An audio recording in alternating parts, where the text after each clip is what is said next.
Cuando los españoles llegaron a los Andes, creyeron haber entendido de inmediato lo que tenían delante. Pensaron que veían otro imperio más, otro territorio por conquistar, otra riqueza por tomar. Se equivocaron, porque detrás de las montañas, los templos y el oro existía algo mucho más difícil de ver. Una forma de organizar la vida capaz de alimentar ciudades enteras, mover recursos a enormes distancias, dominar geografías extremas y mantener unido un mundo que no funcionaba como Europa. Y ese fue el verdadero problema.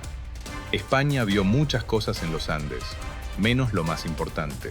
Ese error cambió la conquista y la manera en que todavía contamos esta historia. La pregunta es, ¿qué fue exactamente lo que no entendieron? Hoy vamos a descubrirlo.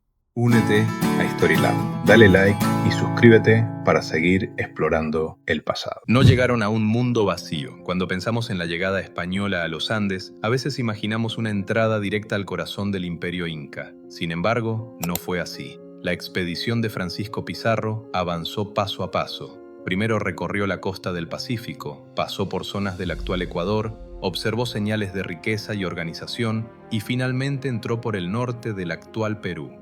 Desde ahí comenzó el ascenso hacia el interior andino, y mientras avanzaban no estaban entrando a un territorio vacío, estaban entrando a un mundo profundamente organizado, caminos que conectaban enormes distancias, depósitos de alimentos, terrazas agrícolas en zonas extremas, centros administrativos, comunidades integradas a redes mayores. Y aquí vale la pena detenernos un momento, porque los incas no fueron el comienzo de todo. Antes de ellos existieron muchas culturas que ya habían desarrollado conocimientos agrícolas, arquitectura monumental, redes de intercambio, formas de gobierno y adaptación a geografías difíciles. Sociedades como Caral, Chavín, Nazca, Moche, Tiahuanaco o Huari dejaron avances que no desaparecieron de un día para otro. Los incas heredaron parte de ese conocimiento y lo llevaron a una escala enorme. Eso significa que cuando los españoles llegaron, no encontraron una civilización naciente, encontraron el resultado de miles de años de experiencia acumulada, y ese detalle cambia por completo la historia. Porque una cosa es conquistar un reino reciente, otra muy distinta es enfrentarse a un mundo construido durante siglos. Muchos vieron riqueza, poder y ciudades, pero no entendieron lo que sostenía todo eso. Se quedaron en la superficie. Y si tenían tantas señales frente a sus ojos, ¿por qué siguieron viendo a los Andes como un mundo inferior? Midieron todo con reglas europeas. Después de los primeros contactos, apareció un problema más profundo que la guerra o la distancia. Los españoles intentaron entender el mundo andino usando categorías europeas. Buscaban reyes, leyes escritas y estructuras familiares conocidas. Cuando no las encontraban del mismo modo, asumían que faltaban. Eso limitó lo que podían ver.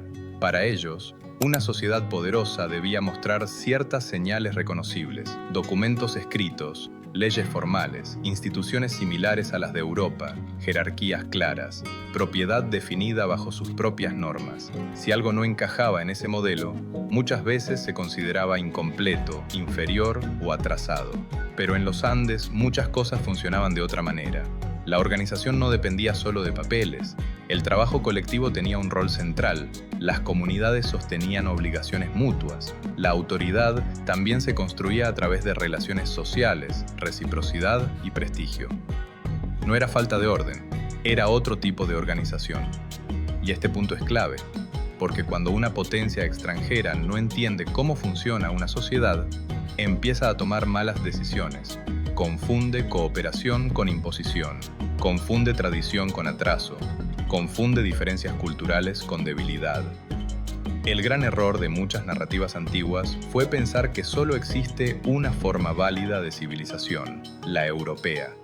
Todo lo demás quedaba mal medido desde el inicio, y esa mirada tuvo consecuencias enormes, no solo durante la conquista, también en la forma en que durante siglos se escribió la historia de América.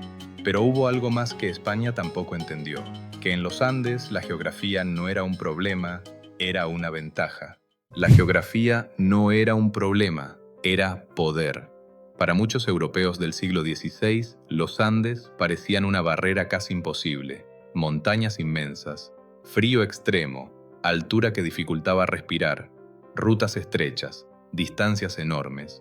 Desde fuera parecía un territorio hostil. Para las sociedades andinas, ese mismo entorno podía convertirse en ventaja. Eso no ocurrió por suerte. Fue el resultado de siglos de aprendizaje. Los microclimas. Una ventaja única. En muchas regiones andinas, cambiar de altura significaba cambiar de clima. En pocos kilómetros podías pasar de zonas cálidas a tierras frías, de valles fértiles a pastizales altos, de regiones aptas para maíz a otras ideales para tubérculos o pastoreo. Eso ofrecía algo excepcional: diversidad productiva en espacios relativamente cercanos. Mientras otras sociedades dependían más de una sola gran llanura o clima dominante, en los Andes era posible combinar recursos distintos dentro de una misma red territorial. No era solo geografía, era una ventaja económica. Las terrazas, agricultura donde parecía imposible. Otro ejemplo impresionante fueron las terrazas agrícolas. Laderas empinadas que parecían inútiles podían transformarse en superficies cultivables.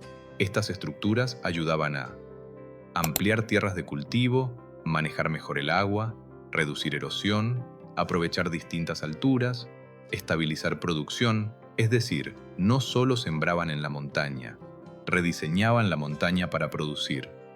Eso exige conocimiento técnico, organización laboral y planificación a largo plazo.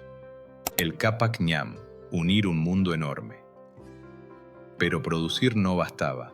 Había que conectar regiones lejanas. Para eso existía el Capac Ñam, una extensa red de caminos que articulaba gran parte del mundo andino. No era un simple sendero, era infraestructura estratégica, permitía mover personas, recursos, información, autoridades, apoyo logístico. En una geografía extrema, eso cambiaba todo, porque donde hay caminos confiables, hay capacidad de coordinación, y donde hay coordinación, hay poder. Los chasquis, velocidad en plena cordillera. También estaban los chasquis, mensajeros que recorrían tramos del camino mediante relevos. Uno entregaba el mensaje al siguiente, y así sucesivamente. Eso permitía transmitir información con una rapidez notable para la época. Noticias, órdenes, movimientos políticos, necesidades urgentes.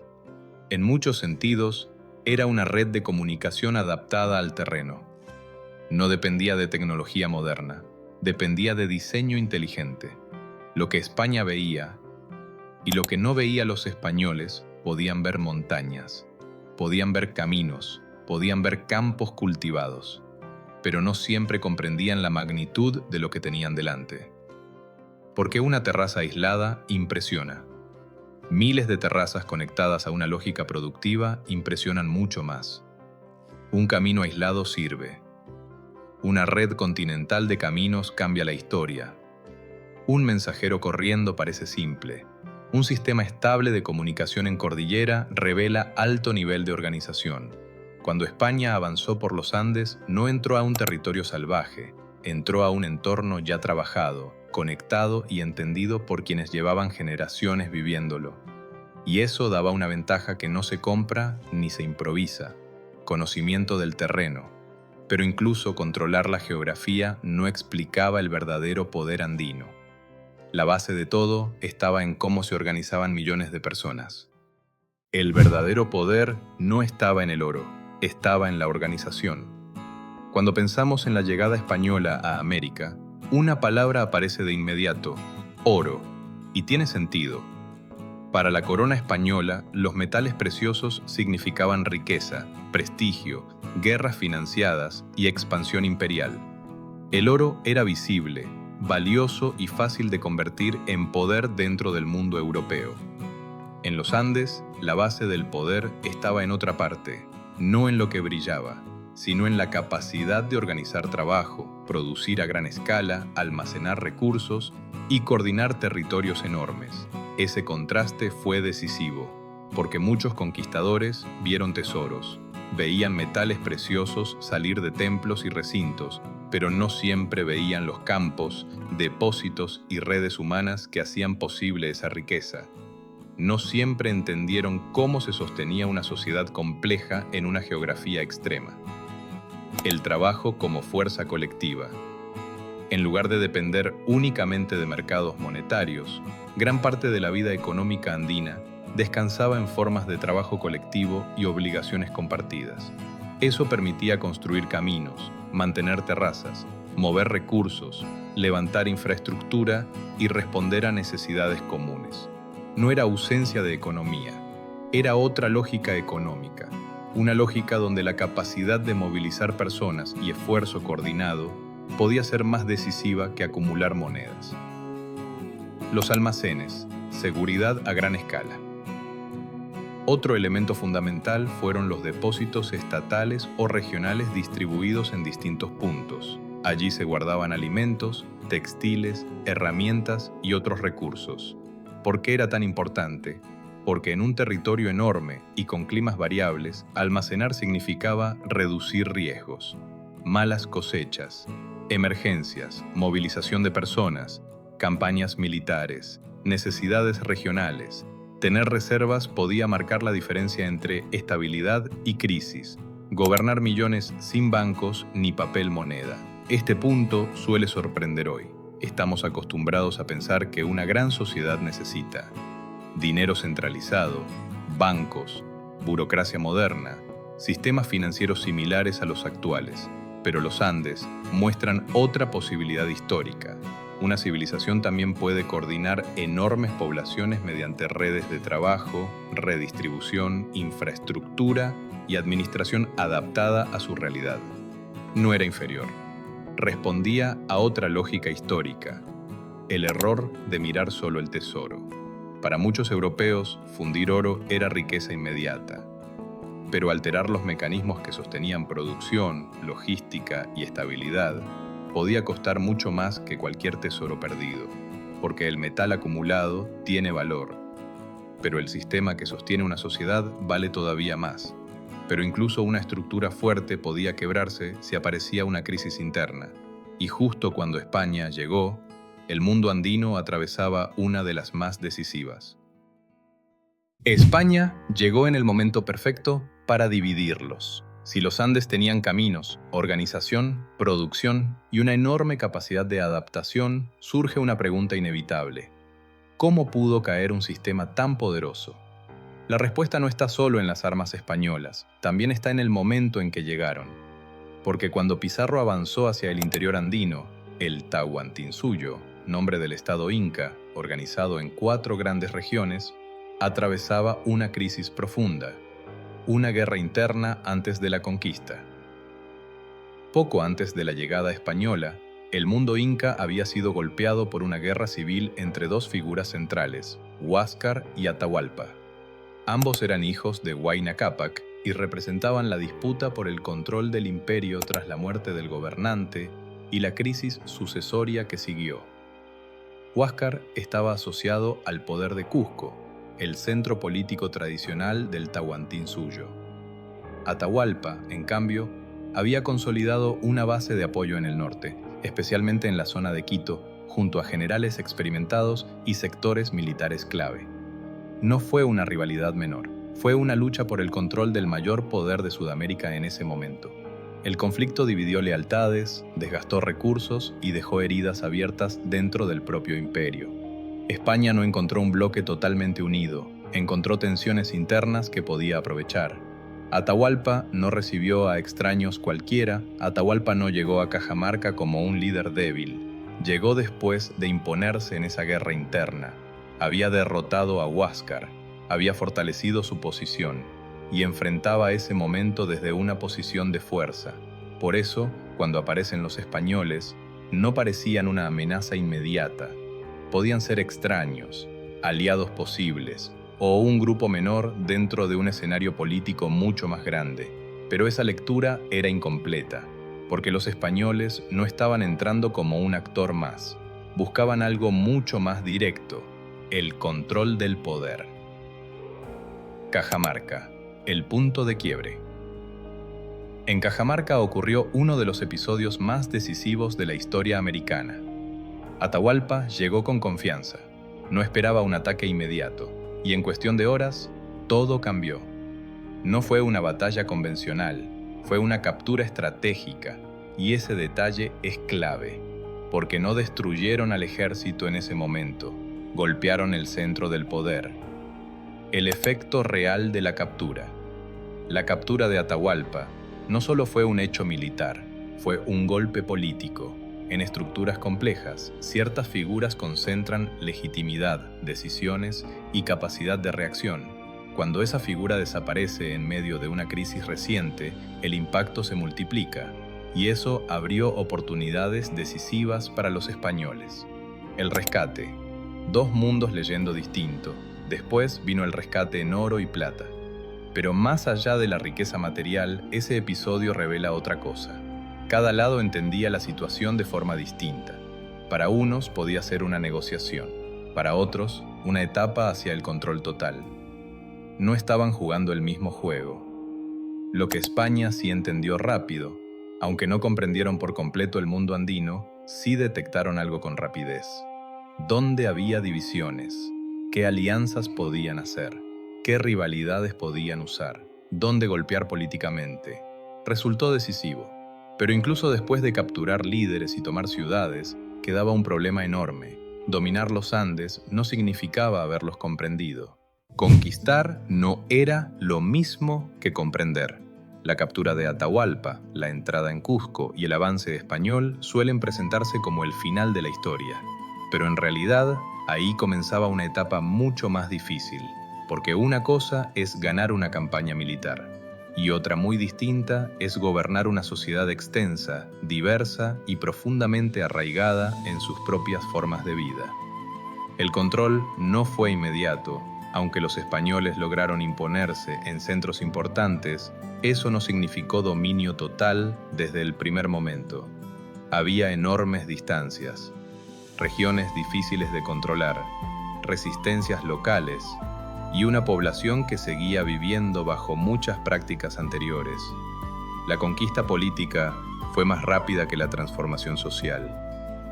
Muchas estructuras siguieron vivas, cambiaron autoridades, cambiaron impuestos, cambió el marco colonial. Pero no desapareció todo. Persistieron lenguas indígenas, comunidades locales, conocimientos agrícolas, redes familiares, memorias colectivas, formas de cooperación. Algunas tradiciones resistieron abiertamente, otras se adaptaron, otras se mezclaron con elementos nuevos. Durante mucho tiempo, esta historia se resumió así. España llegó, venció y reemplazó todo lo anterior. Pero la realidad fue mucho más compleja. ¿Hubo conflicto? Sí. ¿Hubo violencia? Sí. Pero también continuidad, negociación, adaptación y supervivencia cultural. Eso cambia la pregunta. Ya no se trata solo de quién ganó una guerra, se trata de qué logró perdurar a pesar de ella, lo que todavía arrastramos hoy. Muchas ideas heredadas de esa época siguen presentes, que lo europeo representaba progreso automático, que lo andino pertenecía solo al pasado, que la conquista cerró una historia y abrió otra desde cero. Sin embargo, millones de personas en Sudamérica siguen viviendo herencias culturales, lingüísticas y sociales nacidas mucho antes del siglo XVI. El mundo andino no desapareció, se transformó. Y por eso también hubo nuevas rebeliones, resistencias locales y siglos de disputa por el control del territorio. España conquistó territorios, sin embargo, nunca agotó la historia de los Andes, porque lo más importante no era solo lo que encontraron, sino todo lo que no supieron ver.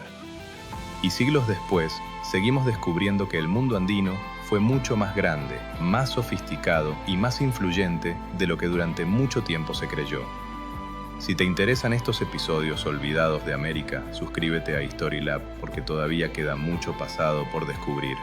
Y antes de irnos, gracias de verdad. Gracias por ver, comentar, compartir y apoyar este proyecto.